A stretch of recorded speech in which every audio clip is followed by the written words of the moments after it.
بسم اللہ الرحمن الرحیم عن ابن عمر رضی اللہ تعالی عنہ قال قال رسول اللہ صلی اللہ علیہ وسلم فی الحدیث لا يخطب الرجل على خطبة أخيه حتى يترك الخاطب قبل ان يأذن له خاطب۔ نبی کریم صلی اللہ علیہ وآلہ وسلم نے ارشاد فرمایا،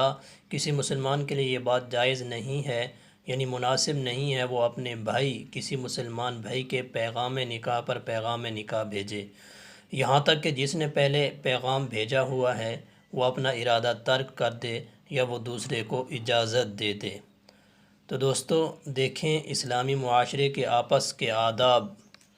جو اللہ کے نبی صلی اللہ علیہ وسلم نے سکھائے ہیں کہ اگر کسی جگہ کسی نے پیغام نکاح دیا ہے اور وہ گھر والے غور و فکر کر رہے ہیں تو جب تک وہ ان کو کوئی جواب نہیں دے دیتے اس وقت تک کوئی پیغام نکاح نہ بھیجے۔ ہمارے ہاں ہوتا کیا ہے، ہمارے ہاں جو با اثر لوگ ہیں کئی دفعہ وعدہ نکاح جس کو ہم منگنی کہتے ہیں، نکاح وعدہ کیا ہوا ہے وہ توڑوا دیتے ہیں کہ ایک جگہ بات طے ہو گئی، انہوں نے ہاں کر دی ہے تو با اثر آدمی درمیان میں آیا اپنے بچے کے رشتے کے لیے، وہاں سے وہ رشتہ ختم کروا کے وعدہ کیا ہوا توڑوا کے دوسرے اپنے بیٹے کے ساتھ یا اپنے گھر میں سے کسی کے ساتھ اس کا بچی کا نکاح کروا دیا، تو یہ بات انتہائی نامناسب ہے۔ جب معاشرے میں بگاڑ ہوتا ہے تو دل میں ایک دوسرے کے بارے میں کدورت، کینے، بغض ہوتے ہیں،